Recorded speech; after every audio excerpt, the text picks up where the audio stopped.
In this video, we're going to talk about proving triangles similar to each other and writing two-column statement reason charts. In the last weekly recap video, we talked about the three different ways of proving triangles similar. We talked about how there's SAS, SSS, and AA. Now, to show that sides are proportional in similar triangles, we often need to have side lengths in order to see if there is a common scale factor. In two-column statement reason chart proofs, since we often do not have side lengths, we usually have no numbers to work with in a two-column proof. Most of the time, it is going to be AA that we use to prove triangles similar. So in all of the examples that we do of two-column statement reason chart proofs, and when we need to prove triangles similar, we're going to look out for congruent angles and try to find AA. So in this example here, it says that SP is the altitude from S to NR. RT is the altitude from R to NS. Now, I know altitudes form 90-degree angles, so I know that SP is a perpendicular line since it's an altitude, and that means it makes a right angle right over here and right over here. The problem is, I don't know which of those two right angles is going to be important to me unless I first figure out which triangles I'm going to be focusing on in this diagram. I'm going to use the proof statement to try to figure out which two triangles I am proving similar.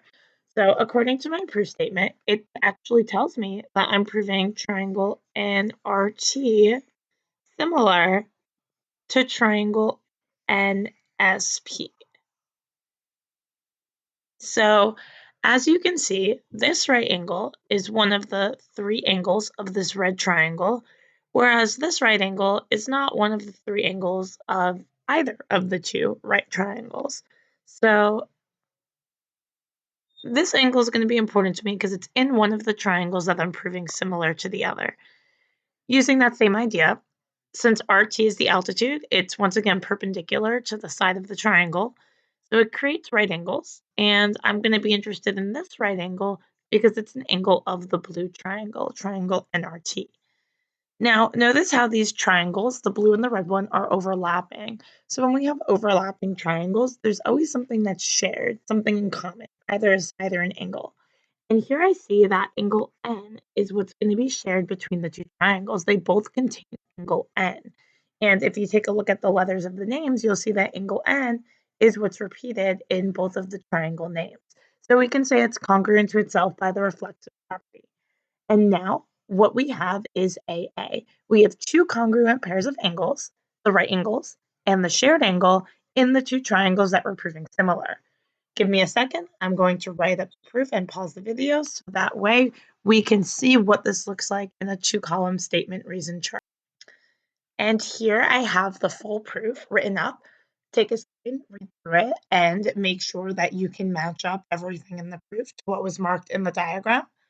Notice how in my proof I did state first that I know that I have perpendicular lines.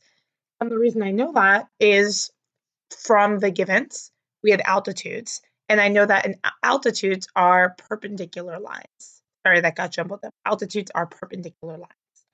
Then, from knowing that I have altitudes, which are perpendicular lines, I concluded that we have right angles. That angle NPS and angle NTR are right angles. And the reason for that is perpendicular lines form right angles. So they're congruent to each other because all right angles are congruent.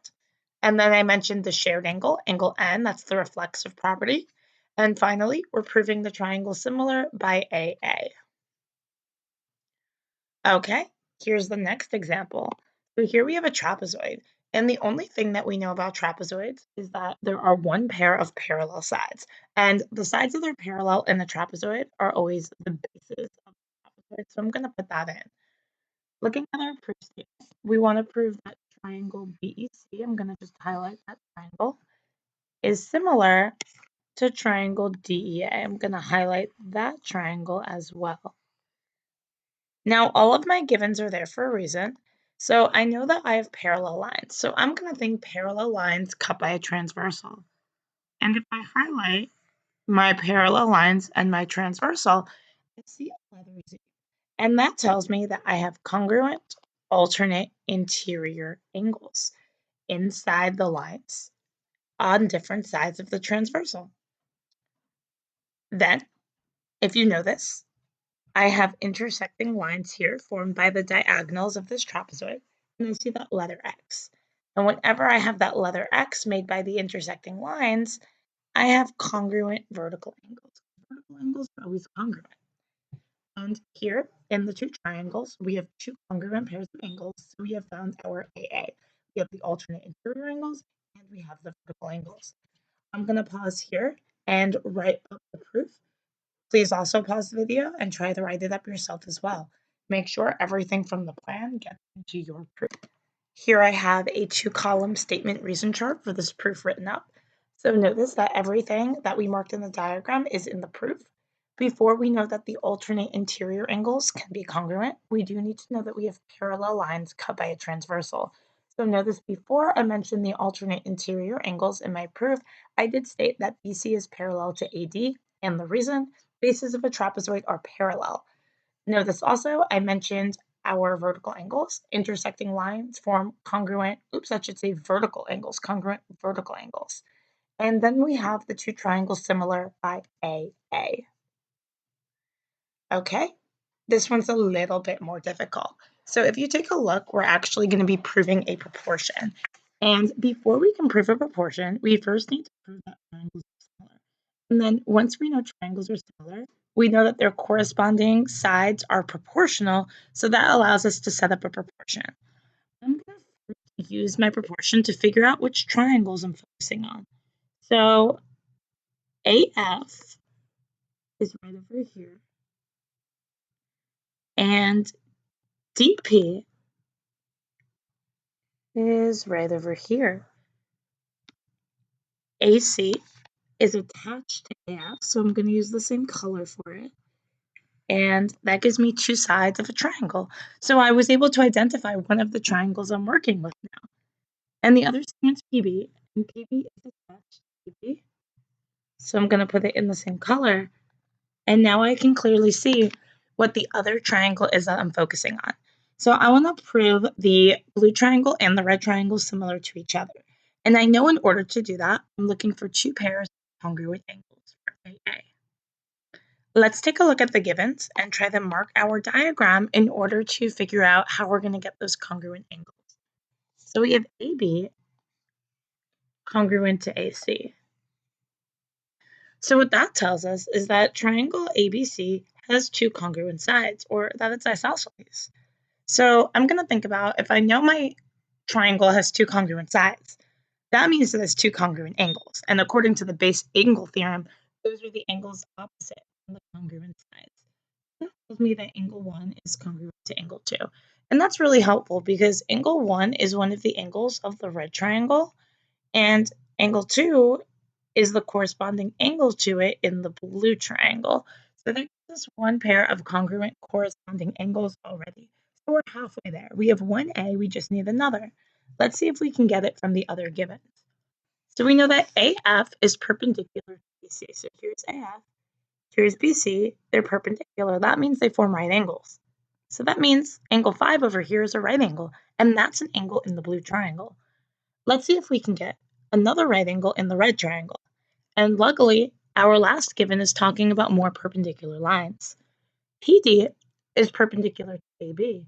So where they meet, a right angle is formed. Actually, two right angles, but we're interested in the one that's in the red triangle. And now we have two pairs of congruent corresponding angles in the blue and the red triangles. So we have after we prove the triangle similar using AA, it is one more step to prove the proportion that we're interested in. We're able to set up a proportion since similar triangles have proportional corresponding sides. So when we prove the proportion, after we prove the triangle similar, it's always going to be the same reason every time. And that reason is just what we just mentioned, that similar triangles have proportional corresponding sides. So I'm going to write that up in a proof. You might want to take a second and try to write the proof up as well. Pause the video. I'm going to pause as well. Take a second and pause the video and just go through the steps and make sure you can match up everything in the proof to what was marked in the diagram. To make it easier to follow, I just broke up the givens instead of putting them all in one step. I put the first given first, and then followed by the conclusion that we drew from it. Then I put the next two givens after that, followed by the conclusions that we drew from those two givens. And then finally, we proved the triangle similar using AA. And then it's one more step after using AA to prove a proportion. And the reason's the same every time. Similar triangles have proportional corresponding sides. Okay, now we're going to prove a product. So a product is one more step after proving a proportion. So same step so far, we're going to prove the triangle similar, then we're going to prove a proportion, and then after we prove a proportion, we can then prove a product. So from our givens, we know that W and CH are parallel. And my givens are there for a reason. So what I see is my parallel lines cut by a transversal, and I see that letter Z, which tells me I have congruent alternate interior angles inside the lines, different sides of the transversal.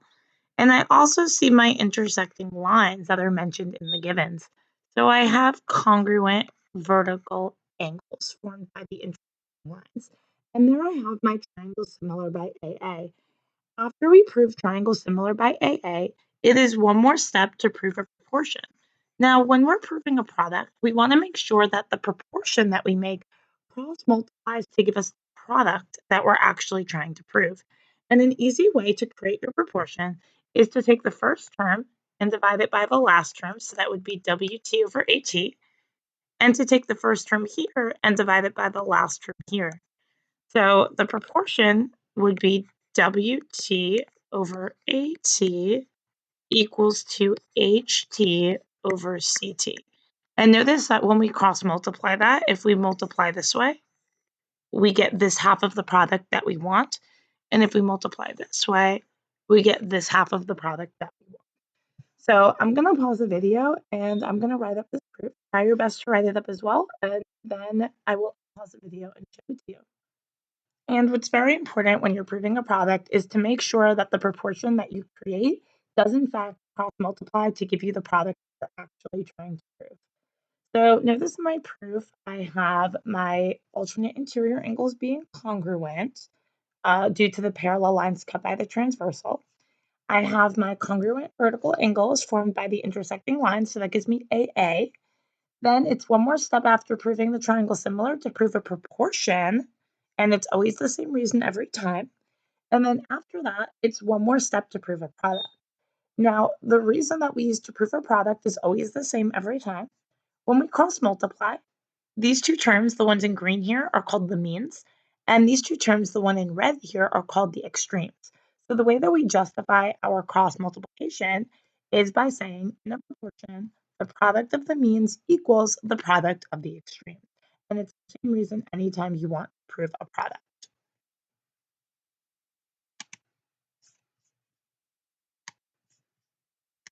And here's the last example we're going to do for today. And once again, it involves proving a product. I recommend that you pause the video and you try your best to mark the diagram, draw it on your paper, and to try to come up with a plan for the proof and try to write up the proof yourself. Okay, so we have a parallelogram ACEG, and we're told that angle ABH is congruent to angle EFD. And we're proving that AB times FD is equal to HB times EF. So I see the two triangles that we're focusing on. And in this diagram, in fact, those are the only two triangles present. So I know my plan is going to be to prove these two triangles similar, then to prove a proportion, and finally I'll be able to prove the product that I want. So I already from the givens have one pair of congruent angles in the two triangles. Now I know that we have a parallelogram, so I'm going to think about my properties of parallelograms that involve angles. And the first one that comes to mind is that opposite angles of a parallelogram are congruent.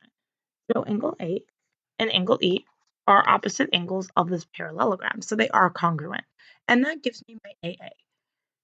After we prove the triangle similar, we do need to prove a proportion. Remember the trick, take the first part of the product, divide it by the last part of the product, take the first part of the product on the other side of the equal sign, and divide it by the last part of the product on the first side of the equal sign. And if we cross multiply, that does give me what I want here. And if I cross multiply this way, that does give me exactly what we want here. Pause the video and try to write up. And here is the proof completely written up. So notice how I mentioned how the opposite angles of the parallelogram are congruent. And that gives us our 8a, proving the triangle similar. Then after that, it's one more step to prove the proportion that we want.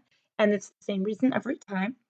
And after we prove the proportion, it is one more step to prove a product, and it's the same reason every time. It's the reason that justifies our cross multiplication. In a proportion, the product of the means equals the product of the extremes. Here I have a coordinate geometry proof, so I just want to show it to you quickly. So let's say we wanted to prove the big triangle here similar to the small triangle.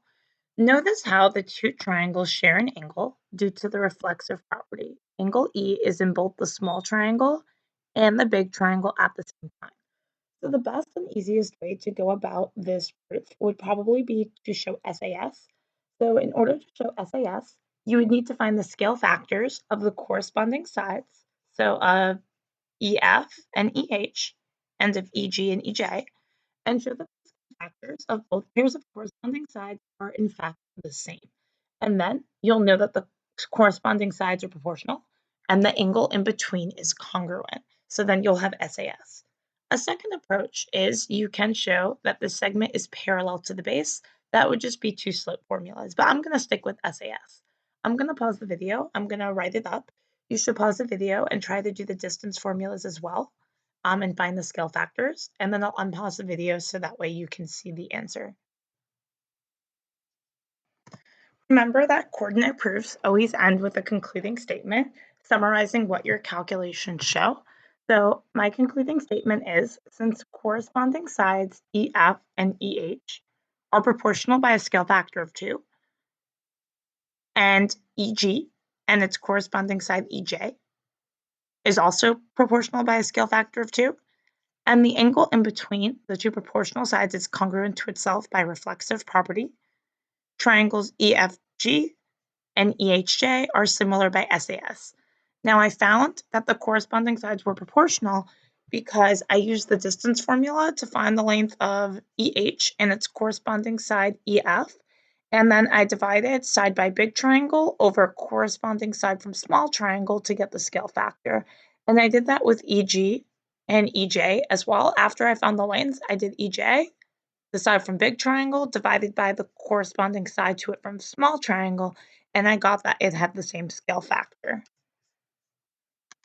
And just to recap on the steps for writing similar triangle proofs for two-column proofs like we talked about before in the video before the coordinate example, the steps are to prove the triangle similar, and remember that you might first have to figure out which triangles you're focusing on. If there's more than two triangles in the diagram, you can use either the proportion that you're trying to prove or the product that you're trying to prove in order to identify the triangles you're focusing on.